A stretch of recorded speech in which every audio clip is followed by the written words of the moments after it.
আজকের এসেছি কলকাতার শ্রী স্বামীনারায়ণজির মন্দিরের ভোগ প্রসাদ গ্রহণ করতে। গুজরাটি থালি, ভোগের থালি আর স্বামীনারায়ণজির প্রসাদ। মন্দিরের মধ্যে কিন্তু প্রচুর রুলস রেগুলেশন আছে যেটা আপনাদেরকে মেনটেন করতে হবে। এটা গুজরাটিদের খিচুড়ি ভোগ। কত বড় এরিয়ায় সব টেবিল চেয়ারে বসে ভোগটা খাওয়াচ্ছে দেখুন। কলকাতার সবথেকে বড় মন্দির, কলকাতার সবথেকে সুন্দর মন্দির, কলকাতার মধ্যে এক টুকরো গুজরাট, আমরা যে নামেই ডাকি না কেন সেটা হচ্ছে আমাদের সবার প্রিয় শ্রী স্বামীনারায়ণ মন্দির কলকাতা। তা আমি এখন দাঁড়িয়ে আছি, পিছনে দেখতে পাচ্ছেন স্বামীনারায়ণ মন্দির। তা সুপ্রভাত সবাইকে। আজকের এই ভিডিওতে দেখাবো স্বামীনারায়ণ মন্দিরে আপনারা কিভাবে আসবেন, কিভাবে এখানে পুজো দেবেন, আর অবশ্যই এখানকার ভোগ প্রসাদ কীভাবে পাবেন। ফুল ডিটেলস আজকের এই ভিডিওতে শেয়ার করতে চলেছি।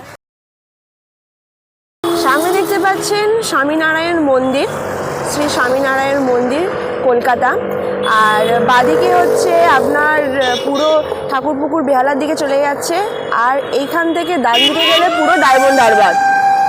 ধর্মতলা থেকে ডায়মন্ড হারবারগামী যে কোনো বাসে উঠে পড়ে নামবেন আপনারা ভাষাতে, মানে যখন টিকিট কাটবেন আপনারা বলবেন না কিন্তু আমরা পৈলান নামবো, তার মানে কিন্তু পৈলানে আপনাকে নামিয়ে দেবে। আর এটাও বলবেন আমরা ভাষা 14 নম্বর নামবো, কারণ পৈলান আর ভাষার মাঝখানেই আছে এই ভাষার মন্দিরটা। আর যেরকম ঠাকুরপুকুর আর বেহালা সেম জায়গা না, সেই রকম পৈলান ও ভাষা কিন্তু সেম জায়গা না। সেই কারণে যখন টিকিটটা কাটবেন তখন ভালো করে বলে দেবেন যে আমরা ভাষার মন্দিরেই নামবো। কিছু কিছু বাসের নাম্বার বলে রাখছি, যেরকম যারা সোনারপুর রাজপুরের ওই প্রশান্ত থেকে আসেন তাদের জন্য SD5 হচ্ছে বেস্ট, কোনো ট্রেন থেকে আসার দরকার নেই। এবারে যারা শিয়ালদা দিয়ে ট্রেনে করে আসেন তারা কিন্তু ডায়মন্ড হারবার থেকে কলকাতাগামী মানে ধর্মতলাগামী যে কোনো বাসে উঠে পড়বেন। আর যারা ধর্মতলা থেকে ডায়মন্ড হারবার মানে ডায়মন্ড হারবারগামী বাসে আসেন তাদের জন্য বাস হচ্ছে SD18, SD19, রায়চক, নোটপুর, SD11, আর আরেকটা সরারহাটের একটা বাস আছে মনে হয় SD14। এই কটা বাসে আপনারা ভাষার মন্দিরে আসতে পারেন। বলে রাখি যে স্বামীনারায়ণ মন্দিরে পার্কিং করার ব্যবস্থা আছে কিনা। হ্যাঁ, পার্কিং করার ব্যবস্থা আছে। আমার পিছনে দেখতে পাচ্ছেন যে এখানে 2 হুইলার 4 হুইলার সব পার্কিং করা যায়। মা একটু ঘুরিয়ে দেখিয়ে দাও কতটা বড় পার্কিং এরিয়া, মানে বিশাল পার্কিং এরিয়া আছে, অনেকটা বড়, যে কোনো অসুবিধা হবে না। এবারে বলে রাখি পার্কিংয়ের ফিস কী আছে। আমি ঢোকার সময় স্ক্রিনশট মেরে রেখে দিয়েছি, কারণ ফিজের এখন অনেকটা বড় লিস্ট আছে সেই কারণের জন্য। তা বলি যে এখানে বাস পার্কিং করতে গেলে 250 টাকা, মিনি বাসের জন্য 125 টাকা, আর 4 হুইলার্স মানে 4 চাকার জন্য 50 টাকা। অটো টোটো নিয়ে যদি আপনারা আসেন তাহলে 30 টাকা পড়ছে, আর মোটর সাইকেলের জন্য 20 টাকা। স্বামীনারায়ণজির মন্দির কখন কখন খোলা থাকে?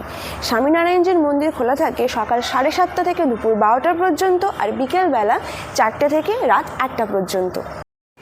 এই মন্দিরে ঢোকার এই এন্ট্রি, আমরা এন্ট্রিতে দেখতে পাবো এদিকেও একজন, মানে বাদিকে ডান দিকে দুটো স্ট্রাকচার দেওয়া আছে। স্ট্রাকচারে পুরোপুরি বোঝা যাচ্ছে যে হাতির ওপরে একজন মানুষ সানাই বাজাচ্ছে। সানাই বাজিয়ে যত দর্শক মানে মন্দিরে যারা দর্শনার্থী আছেন তাদেরকে ওয়েলকাম করছে। আর এইখানে যারা হ্যান্ডিক্যাপ তাদের জন্য ব্যবস্থা আছে যাতে ভালোভাবে উঠতে পারে, সিঁড়িও আছে, এদিকেও হ্যান্ডিক্যাপদের জন্য সুবিধা আছে।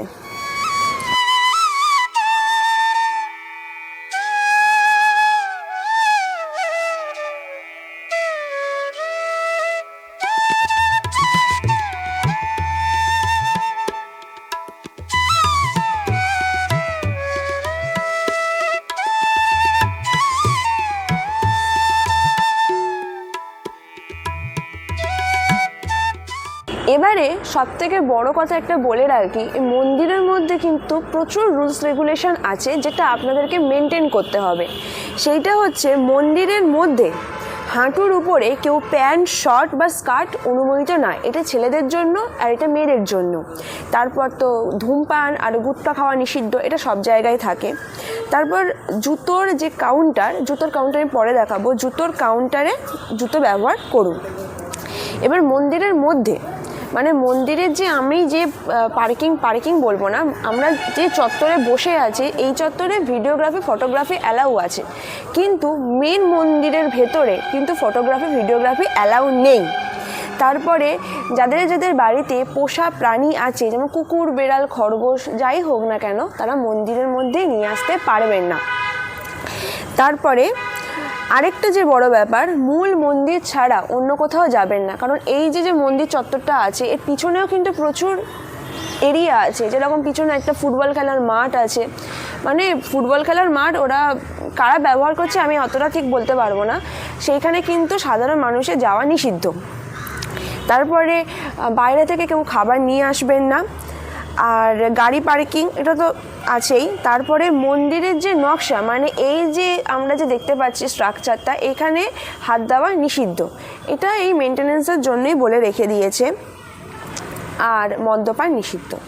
এর পুজো দেওয়ার নিয়ম কি আছে, আমরা যেরকম দক্ষিণেশ্বর আদ্যাপীঠে যেরকমভাবে পুজো দিয়েছিলাম, যে ভোগের ডালা দিয়ে মানে ডালা পুজো বা মালা পরিয়ে যে পুজো, সেই পুজোর কোনো কিছু এখানে হয় না। এখানে খালি 50 টাকা দিয়ে আপনার জল ঢালতে হবে স্বামীনারায়ণজির মূর্তিতে, সেই পুজোটা অ্যালাউ আছে। মন্দিরের ভিতরে কি কি ঠাকুর আছে, মানে আমরা মন্দিরের ভেতর ঢুকলে আমরা কি কি ঠাকুরের দর্শন পাবো, তা মন্দিরে যেহেতু ভিডিওগ্রাফি অ্যালাউ নেই আমি আপনাদেরকে এখানে ইলাস্ট্রেশন করে বলে দিচ্ছি।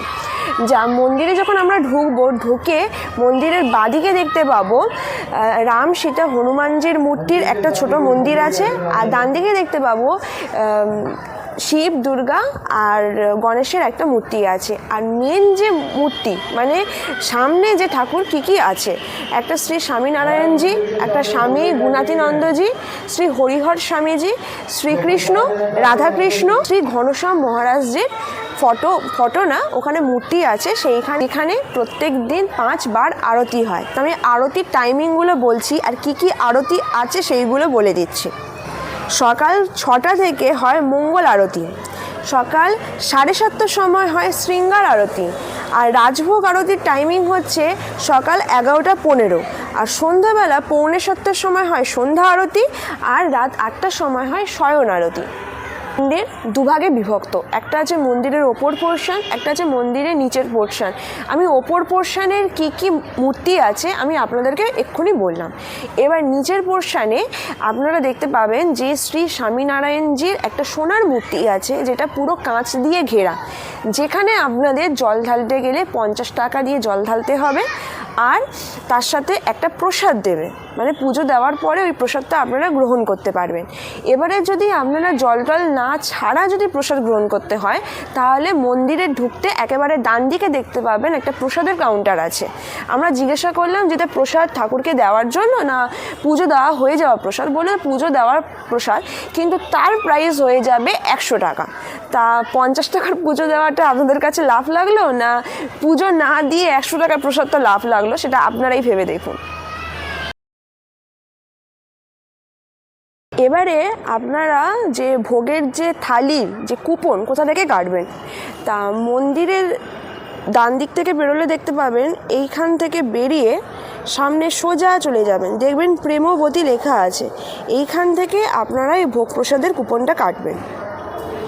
আর এই যে ঢুকে যেখানে এই এমন কাউন্টার আছে, এইখান থেকে প্রথমে আপনাদেরকে টোকেনটা কাটতে হবে, কাটার পরে ওই টোকেনের ওপর টাইমিং দেওয়া থাকবে, তারপরে এই যে কাউন্টারগুলো আছে এই কাউন্টার থেকে আপনাদেরকে খাবার কালেক্ট করতে হবে। আপনারা যে ভোগ প্রসাদের যে থালির কুপনটা কাটলেন তার মূল্য কি আছে এবার বলে রাখি, এখানে 2 ধরনের ভোগ প্রসাদ পাওয়া যায়। একটা গুজরাটি ভোগের থালি যেটার প্রাইস হচ্ছে 150 টাকা, যেটা আমার কাছে একটু হাই লাগলো। আরেকটা আছে স্বামীনারায়ণজির খিচুড়ি ভোগ, যেটার প্রাইস হচ্ছে 45 রুপিস। ভোগ থালি ভোগের যে কুপনটা আপনারা কখন কাটবেন, আমি আজকে যেটা দেখলাম যে 9টা থেকে এদের কুপন কাটার টাইমিং শুরু হয়ে যাচ্ছে। এবারে 12টার মধ্যে আপনাদেরকে কুপন কাটতে হবে, আর 11:30 থেকে 12:30টার মধ্যে আপনাদের ভোগটা নিতে হবে। এবার একবার যদি আপনারা অর্ডার করেন সেই অর্ডার কিন্তু আর ক্যান্সেল হয় না।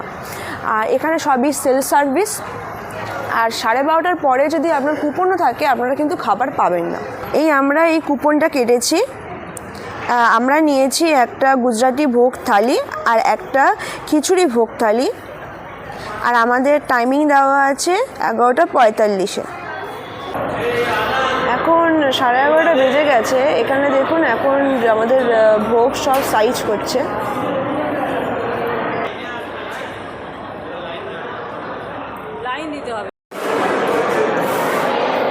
কত বড় এরিয়ায় সব টেবিল চেয়ারে বসে ভোগটা খাওয়াচ্ছে দেখুন। এবার আমি বলে দিই যে আমরা যে এই যে একটা যে রেস্টুরেন্ট টাইপের, এইখানে খালি আপনারা ভোগের থালিও পাবেন, আবার এমনি স্ন্যাক্স পাবেন। এটা একটা ছোটোখাটো ভেজিটেরিয়ান রেস্টুরেন্ট যেখানে এরা এইরকম খাবার সার্ভ করছে, মানে গুজরাটি থালি, ভোগের থালি আর স্বামীনারায়ণজির প্রসাদ। এবার আমি একটু টেস্ট করে বলছি যে খিচড়ি ভোগটা কেমন হয়েছে। যদিও এটা গুজরাটিদের খিচড়ি ভোগ, তবুও টেস্ট করে বলছি। আর সবসময় বলেছি ভোগের প্রসাদের কোনো দিন রিভিউ করাটা উচিত না, তবুও করছি আপনাদেরকে জানানোর জন্য। যেমন আমাদেরও খিচড়ি ভোগ হয়, সেম টেস্ট। আর এখানে দিয়েছে একটা ডাল, আর এটাই আলুর তরকারি আর ঘুগনি।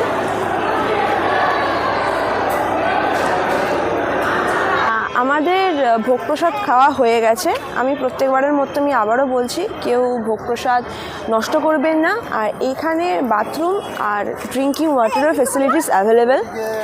আর আপনারা মন্দির চত্বরকে পরিষ্কার রাখার জন্য প্রপার ডাস্টবিন ইউজ করুন, কারণ আমরা দেখেছি এসে অনেকে আছে চারিদিকে নোংরা ভর্তি করে রেখে দেয়। প্লিজ এই জিনিসটা ব্যবহার করুন। আর আজকের ঘরের ভিডিওটা যদি আপনাদের সত্যি হেল্পফুল করে থাকে, অবশ্যই আমাকে কমেন্ট করে জানান, আর ভিডিওতে একটা লাইক অন্তত দিন, এতে আমারও খুব ভালো লাগবে। আর আমার চ্যানেলটিকে মন চাইলে সাবস্ক্রাইবও করে দিন। দেখা হচ্ছে অন্য কোনো নতুন ভিডিওতে। টাটা।